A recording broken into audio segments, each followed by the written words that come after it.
no fue de inmediato, fue una conversación larga. Otra parte es que Nicodemo va de noche. Decía la tradición que cuando dos rabinos de alto nivel se unen a hablar temas con alto nivel de profundidad o de misterio, podían hacerlo en la noche. Pero había otra ley, otra tradición que decía que los rabinos no podían salir de noche. Lo curioso es que Nicodemo es que fariseo. Por eso decía en la impartición anterior que las discusiones y los encuentros con Jesús, la mayoría fueron con fariseos. ¿Por qué? Porque él era fariseo. Si usted era un rabino, era porque usted pertenecía al movimiento farisaico. Y dije, otra de las implicaciones de la palabra fariseo, muy mal interpretada por cierto, es prushim.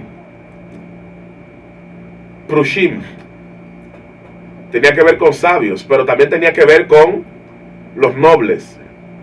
Porque uno de los movimientos más nobles que habían en tiempos de Jesús eran los fariseos.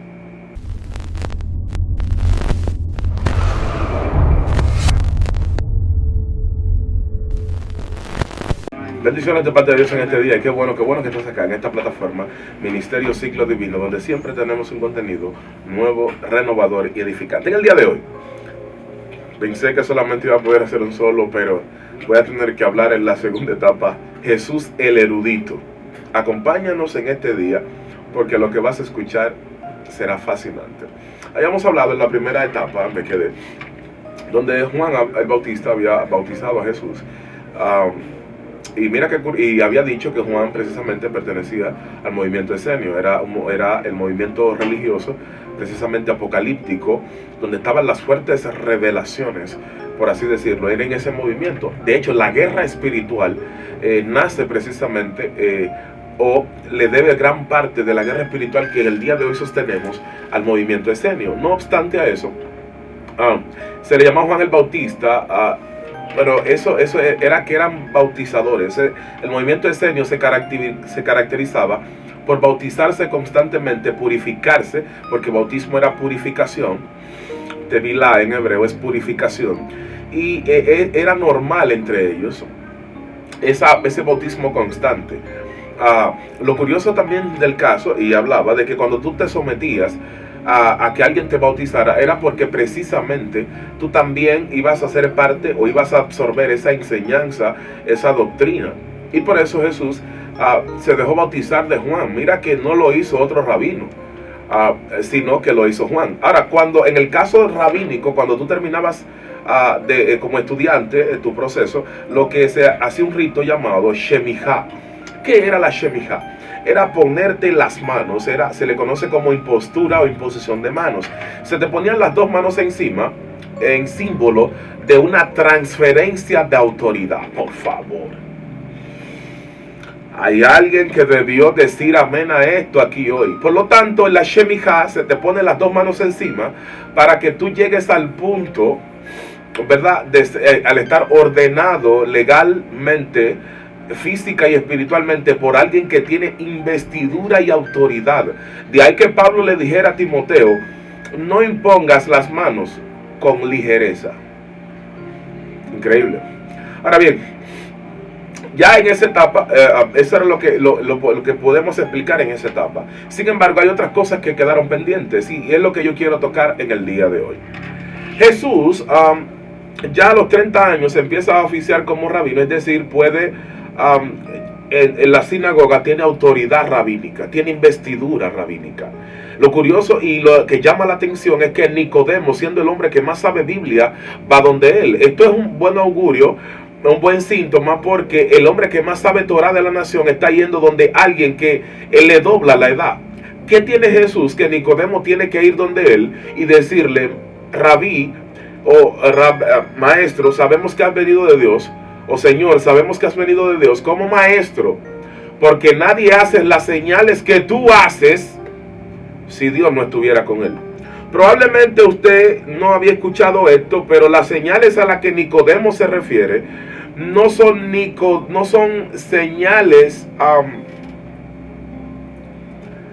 necesariamente de milagros, prodigios, porque Jesús no era el único rabino que hacía prodigios, y es bueno que usted lo sepa. Antes de él, por ejemplo, en Galileo también vino Joni, el trazador de círculos. Algo que tenía Joni era que Joni dibujaba en el suelo, y cuando él dibujaba los círculos, y él decía que iba a llover y llovía. Y él quitaba los círculos y decía que dejaba de llover y dejaba de llover. Es decir, hacía milagros. Se le conoce como Joni, el trazador de círculos. El punto está que cuando Nicodemo le habla de las señales, le está hablando de señales en el contexto rabínico. Ministro, ¿cómo así? Se lo voy a explicar. Como Mesías, él tenía que llenar unos requisitos, y uno de esos era que él tenía que tener una interpretación de la Torá distinta a la de todo el mundo. Secretos que estaban en la Torá guardados, el Mesías los iba a develar. Por tal razón, cuando Nicodemo lo interpela, Nicodemo sabe que está hablando con un hombre joven de edad, pero con un depósito de sabiduría superior. Probablemente hay gente que no sabe que muchos de los que nos están escuchando tienen un depósito de sabiduría superior, elevado, pero como nadie todavía Dios no se lo ha revelado a nadie, tú no has podido entender quizás hasta el depósito que tú tienes. Oh, por favor, permítame tomar agua y haga usted lo mismo para que lo dijera, por favor.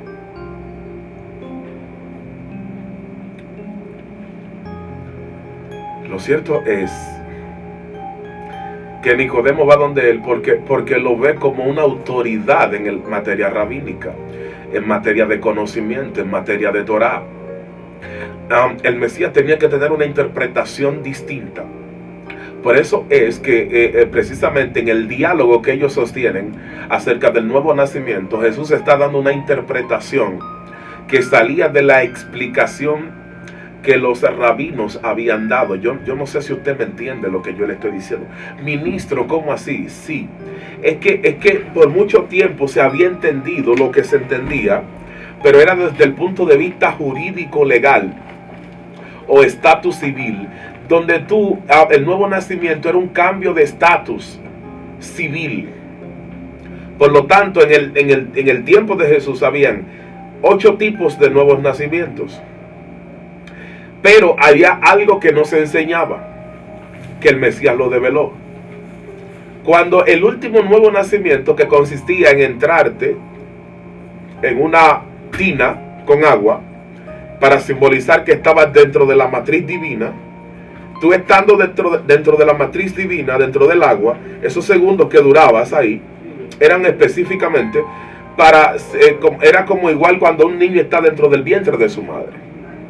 Y ahí en esos segundos, cuando tú salías, que podías respirar nuevamente, venía algo interesante, venía algo muy importante. ¿Qué era lo que venía? Cuando te sacaban de ahí y tú respirabas y abrías la boca para recibir aire, venía un alma nueva. Dios mío, ¿qué yo he dicho? ¿Qué yo he dicho? Ministro, ¿cómo así? Sí, venía una actualización de tu alma. Por lo tanto, tú no percibías de la misma manera, tú no entendías de la misma manera, no asimilabas de la misma manera, porque hay una actualización. Es como en los celulares ahora en tiempos modernos, donde nosotros tenemos que actualizarlo, porque si no lo actualizamos, el celular va a perder funciones, capacidades. Por lo tanto, cuando esa alma nueva venía, lo que hacía era que actualizaba el espíritu de la persona, y la persona ahora, Dios de gloria, era un ente diferente. Su convicción, su conciencia, su grado de entendimiento, su grado de iluminación habían hecho estragos, habían variado radicalmente, simplemente por el hecho de que entró un alma nueva en el 8º nuevo nacimiento. Increíble, ¿verdad? Ahora bien, Jesús, al tener la conversación con Nicodemo, no fue una conversación de ahora para ahorita, no fue de inmediato, fue una conversación larga.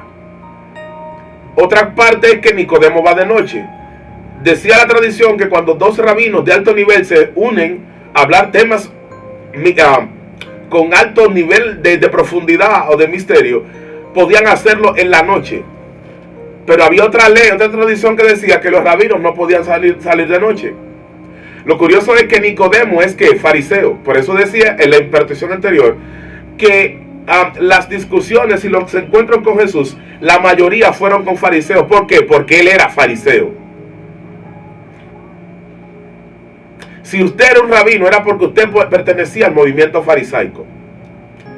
Y dije, otra de las implicaciones de la palabra fariseo, muy mal interpretada por cierto, es prushim. Prushim. Tenía que ver con sabios, pero también tenía que ver con los nobles. Porque uno de los movimientos más nobles que habían en tiempos de Jesús eran los fariseos. Increíble. Ahora bien, pasa algo interesante. Y es que Jesús empieza a enseñar. Y note que él empieza a enseñar en la misma línea que Juan el Bautista. ¿Por qué? Porque como dije, había empezado a adoptar la línea de Juan. Juan lo bautiza, por lo tanto él asume la enseñanza de Juan y le empieza a multiplicar. Juan, esenio de por sí, ¿qué creían los esenios? Bueno, los esenios creían en varias cosas. Número uno, que había una guerra entre el reino de la luz y el reino de las tinieblas. Dos, los esenios creían que al final de los tiempos la guerra espiritual era que iba a definir todo. Lo curioso es que Jesús se está dejando bautizar de Juan el Bautista, que es un esenio. Porque Jesús lo que entendió fue que todos los grupos podían tener una pizca de verdad y él tomar la que era verdad y poder aplicarla en el momento oportuno. Lo cierto es que hubo ocasiones donde pasaron cosas que yo quiero explicar en el día de hoy. Una de ellas fue que dice que los discípulos, habían unos, le dicen los fariseos, tus discípulos no se lavan las manos. Pero ¿a qué se refería esto? No era que no se lavaran las manos, era que en el rito de la Hillel y de la Shammai era totalmente distinto. Ministro, ¿cómo así? Claro, era que la Hillel hacía una cosa en cuanto a la lavarse las manos y la Shammai hacía otro. Shammai y Hillel, estoy hablando de los dos líderes o de los dos rabinos más importantes del siglo I, o entre ellos. ¿Qué pasaba? En el rito de la Shammai, tú tenías que empezar a lavarte la mano desde acá, desde el antebrazo. Pero era todo un rito, tomando la mano derecha primero se lavaba y luego la izquierda. Pero en el rito de la Hillel, probablemente lo que se hacía era que se lavaba de la muñeca hacia adelante.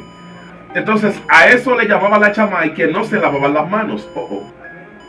Cuando a Jesús le dice que no es lo que entra al hombre lo que daña, sino lo que sale. Le estaba diciendo que el rito en sí, todas esas esos ritos que ellos habían inventado porque pertenecían a la tradición oral, y en eso en breve lo voy a explicar, porque para ser un rabino completo en su tiempo debió manejar la Shebeal Peh o tradición oral Jesús. Y precisamente él manejó la tradición oral porque sus discípulos se lavaban las manos, no así como la Shammai, pero sí como la posición de Hillel. Hubo otro hecho, por ejemplo, muy famoso que usted conoce, que en donde se practicó esto, pero esto nunca estuvo escrito en ningún lado. Dice el texto que él escupió en el suelo, hizo lodo y le devolvió la vista a un ciego. ¿Dónde estaba eso en las profecías mesiánicas, en las profecías escritas? En ningún lado. Por favor. ¿Qué sucedió entonces? Bueno, lo que sucedió fue lo siguiente. Fue que él, esa parte de la tradición oral que decía que la saliva de los primogénitos era milagrosa, y en este caso le devolvió la vista a un ciego. Eso significa entonces que el mismo Jesús tuvo que emplear la tradición oral. Ministro, ¿qué es la tradición oral? Los judíos dicen que cuando Moisés estuvo en el Sinaí, Dios le dio dos leyes: las leyes escritas y las leyes orales, es decir, la aplicación de lo escrito. Tuvo que explicarle, asesorarle, indicarle cómo se iban a aplicar los mandamientos. Se le llama Shebeal Peh, tradición oral. Los rabinos manejaban más la tradición oral que la tradición escrita. Es decir, lo que se había transmitido de maestro a discípulo, ¿verdad? Durante generaciones, eso se guardaba celosamente. Por esa razón hay muchas cosas que en la Biblia aparecen que son parte de la tradición oral, y por eso se le estoy enseñando, pero que no estaban en la tradición escrita. Pero para el judío estaban al mismo nivel. Hello. Yo quiero que usted entienda eso que yo estoy diciendo. Por lo tanto, Jesús tomó de la tradición oral y de la tradición escrita. Cuando se le dio la oportunidad en la sinagoga, leyó el libro de Isaías, hablando de que lo había ungido el Señor para libertar a los cautivos, etcétera, etcétera, etcétera. Está utilizando la tradición escrita, la Torah escrita. Ahora, cuando quiso utilizar la oral, la usó. A veces recitó salmos, a veces no. Ahora bien, yo quiero llegar a un punto.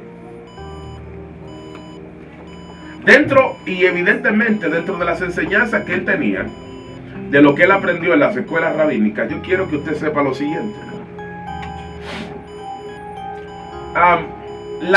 Los niveles de interpretación que él utilizó, por ejemplo, cuando iba camino a Emaús, dice que les abrió las escrituras. En realidad lo que eso significa es el collar. ¿Qué es el collar? Es un nivel de interpretación rabínica, por favor. Creo que alguien debió decir amén a esto. Fue lo mismo que usó Esteban cuando estaba defendiéndose delante del concilio, el collar. Este nivel de interpretación precisamente estaba hecho para traer luz al individuo que lo escuchara. Por eso los que iban camino de Emaús con él, dice que les abrió el entendimiento. Lo que yo te estoy diciendo es que en lo que Jesús está utilizando para interpretar, lo que él está utilizando para explicar la escritura, lo que él está utilizando, lo que él está diciendo, tuvo la capacidad de abrirle el entendimiento a alguien. Ministro, ¿qué usted quiere decir? El punto está en que cuando los niveles, es que la interpretación tiene como finalidad traerle luz al que le escuche. Si la interpretación no te abre el entendimiento, bueno, pues la interpretación que te están dando no te está resultando en nada. Ups. No lo quería decir, pero lo dije. Yo voy a tomar agua, hágalo como yo, y así lo puedo digerir mejor.